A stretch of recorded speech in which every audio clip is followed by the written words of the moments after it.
Welcome back. Break के बाद एक बार फिर से खुशामदीद कहते हैं। वज़ीर-ए-आज़म का कौम से खिताब और बड़ी अहम खबर जो वज़ीर-ए-आज़म साहब ने दी है वो ये कि अगस्त में निगरान हुकूमत को मामला जो है वो सौंप देंगे। बुखारी साहब ये तो उन्होंने बता दिया है कि सौंप देंगे, लेकिन तारीख उन्होंने नहीं बताई, तो इसलिए हमें पता नहीं चल रहा कि टाइम पूरा होगा या टाइम पूरा होने से 1-2 दिन पहले जो है वो सौंपी जाएगी। तो क्या नज़र क्या आ रहा है आपको होता? देखिए, पूरी की पूरी सूरत हाल जो है ना सियासी एतबार से वो गड़बड़ हुई है। बहुत सारी चीज़ें जो हैं वो गड़बड़ हुई है, उसकी बात करते हैं हम तफसील के साथ। देखिए, 2018 में जब इलेक्शन हुए थे सूरत हाल तब भी ठीक नहीं थी, लेकिन इतनी ख़राब नहीं थी, इसलिए कि एक नई पार्टी जो है, नई पार्टी तो नहीं थी, पार्टी तो पुरानी थी, लेकिन एक नए तरीके से रीसलेक्ट होके इलेक्शन के नतीजे में वो जीत भी गई। मैं बात कर रहा हूँ PTI की। इसी तरह से अब की सूरत हाल में भी एक नई हकीकत सामने है और वो है इस्तेकाम पाकिस्तान पार्टी। एक तो ये कि जितने भी PTI के इलेक्टेबल्स थे वो अब सारे इन परों के नीचे आके बैठ गए हैं। दूसरी बात ये है कि इलेक्शन कब होने हैं इसके बारे में इबहाम अभी चल रहा है। पीपल्स पार्टी चाहती है कि एक दिन की ताखीर ना हो। अच्छा। हुकूमत चाहती है कि थोड़ी बहुत अगर एडजस्टमेंट करनी पड़े तो कोई हर्ज नहीं है। अच्छा। मौलाना फजल रहमान साहब कह रहे हैं कि 1 साल के लिए इलेक्शन आप मुलतवी कर दें, ताकि जो बाकी के मामला रहते हैं वो भी साफ हो जाएं। अब ये सारा सिनारियो आप देखें, इत्तेहादी जमातों में इत्तेहाद नहीं रहा। मैं यही अब आ जाए, मैं आ रहा हूँ उसी तरफ आ रहा हूँ। अब PDM सियासी इत्तेहाद है, इंतखाबी इत्तेहाद नहीं है, लेकिन सियासी इत्तेहाद के तौर पर भी उसके अंदर थोड़ी सी हम देख रहे हैं कि वॉइस ऑफ डिसेंट मौजूद है। मिसाल के तौर पे मौलाना फजल रहमान साहब को दुबई की मीटिंग पर शदीद तहफ़्फ़ुज़ात हैं, छोटे मोटे नहीं है, शदीद तहफ़्फ़ुज़ात, ठीक है। दूसरी बात यह है कि जो असल बात है जो मेरी समझ से बालातर है वो ये है कि दुबई में क्या हुआ, क्या फैसले हुए, क्या अंडरस्टैंडिंग हुई, क्या अंडरटेकिंग हुई, उसका किसी को अब तक पता नहीं है। यानी अगर कुछ हुआ है तो वो इतना दबा के रखा हुआ है, they have kept all the cards with their chest, कि समझ ही नहीं आ रही कि क्या हुआ है। उस पे तो वजाहतें देना पड़ेगी। मगर जो इंटरप्रेट किया जा रहा है वो ये है कि एक तो पीपल्स पार्टी ने प्रवेल किया है कि जनाब इलेक्शन में आप मजीद ताखीर नहीं करेंगे। ठीक है। अग्री किया नून लीग ने? कोई चॉइस नहीं थी। अच्छा। दूसरी बात यह कि पीपल्स पार्टी ने तकाजा किया कि हमें आप स्पेस दें सिंध में, हाँ सॉरी पंजाब में। हत्ता के जरदारी साहब ने उससे पहले 5 नाम भी ले दिए थे कि इन नामों के अगेंस्ट आप अपना बंदा खड़ा नहीं करेंगे। क्या PMLN ये तस्लीम करने जा रही है?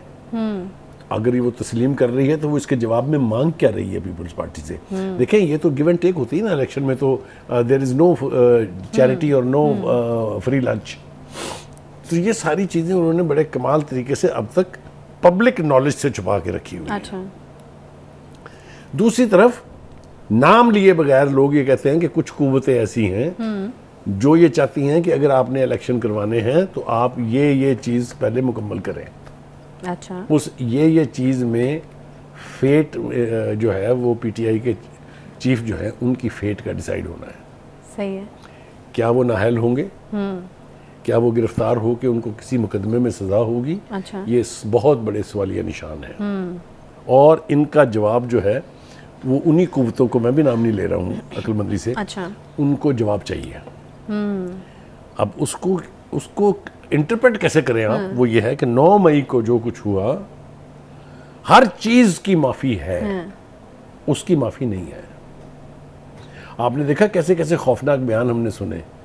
Chief Awami staff was coated having said कि मेरा अपना बेटा या बेटी भी अगर ये सब कुछ करते मैं उनको माफ नहीं करता। वैसे पसे पर्दा चल क्या रहा है? मतलब अगर ये गिरफ्तारी होनी है, जिसके हवाले से जो चेयरमैन PTI भी बारहा ये कह चुके हैं, बल्कि एक पिछले इंटरव्यू में तो उन्होंने यहाँ तक कहा कि इस हफ्ते मेरे मुताबिक हो जानी चाहिए थी, पता नहीं क्यों नहीं अगले हफ्ते। मैं उसी ये तो वो इस तरह की बातें, बहुत सही रेफरेंस आपने दिया।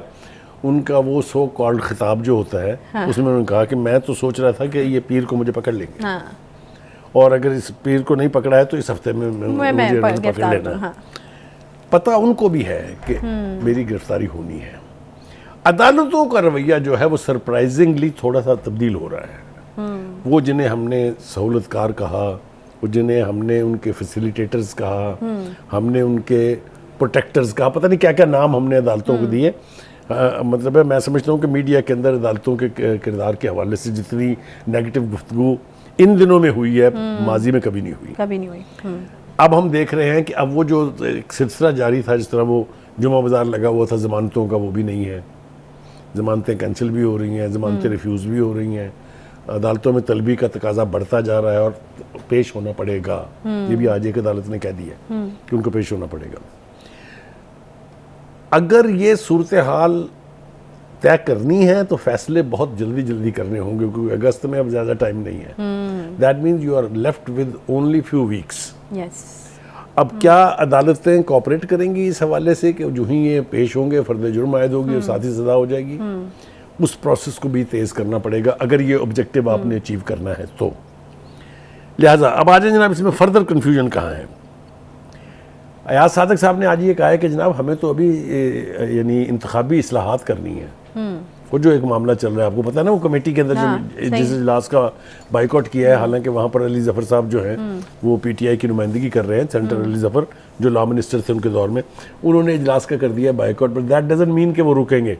अच्छा, बाकी के अरकान तो कोई उन्होंने एक और खबर भी दी, उन्होंने कहा कि सियासी जमात पर पाबंदी की कोई तजवीज़ ज़ेर गौर नहीं। देखिए, मैंने और आप ये इस प्रोग्राम में बहुत दिन पहले कह चुके हैं, तो ये अच्छी खबर है कि तमाम सियासी क़यादत इस बात पे मुत्तफ़िक़ है, चाहे वो पीपल्स पार्टी है, चाहे वो नून लीग है, कि किसी पार्टी को बैन नहीं करना चाहिए। मेरे ख्याल से sanity has prevailed and this was an absolutely perfect decision. ठीक हो गया। लेकिन पार्टी की लीडरशिप ने जो कारनामे सरंजाम दिए हुए हैं उसका हिसाब तो बहरहाल देना पड़ेगा। तो खुद पीटीआई के चीफ साहब का कहना यह है कि मेरे ऊपर 188 मुकदमात हो चुके हैं, उनमें से 10 मुकदमात जो हैं वो हैं एंटी टेररिज्म कोर्ट्स में, डेंजरस। उसके बाद एक ख़तरा और मंडला रहा है कि उनका मिलिट्री ट्रायल होगा या नहीं होगा। सही है, ये बहुत यानी अहम सवाल है, क्योंकि अगर ये मिलिट्री ट्रायल होने जा रहा है तो फिर तो खैर की कोई तवक्को नहीं रखनी चाहिए। अच्छा, मैं हवाला इसलिए दे रहा हूँ कि एक नवासी हैं, एक 4 स्टार जनरल की, उनके बारे में मीडिया के अंदर और सोशल मीडिया के अंदर ये कैंपेन चलाई गई कि जी ये देख लीजिएगा, इसका कुछ नहीं होना, इसको किसी ने नहीं पहुँचना। उसकी अभी तक ज़मानत नहीं हुई है। आप इमेजिन कर सकते हैं कि वो एक बहुत अहम शख्स की यंगम है, एक बहुत अहम जनरल की नवासी हैं। तो मुझे नहीं लगता कि जो मिलिट्री ट्रायल होगा उसमें किसी किस्म की कोई गुंजाइश या कोई रियायत जो है वो किसी को मिलेगी। जो डेंजरस बात है वो ये है कि जितने भी 102 लोग जो ट्रायल हो रहे हैं मिलिट्री कोर्ट्स में, उन सब ने और बहुत से दीगर लोगों ने मुश्तरका तौर पे पीटीआई के चीफ को ज़िम्मेदार करार दिया है 9 मई के तमाम तर वाक़यात का। और ऐसी एविडेंस जो है वो चाहे फोरेंसिक एविडेंस है, चाहे वो यानी आप कह लें सर्कमस्टेंशियल एविडेंस है, उसके एतबार से 9 मई का मेन जो कहना चाहिए आपको ज़िम्मेदार है वो पीटीआई के चीफ को ठहराया जा रहा है। और अगर ये प्रोसीडिंग भी इसी एतबार से चलती हैं तो फिर सज़ा से बचना मुझे पता नहीं क्यों लगता है कि बहुत दुश्वार होगा।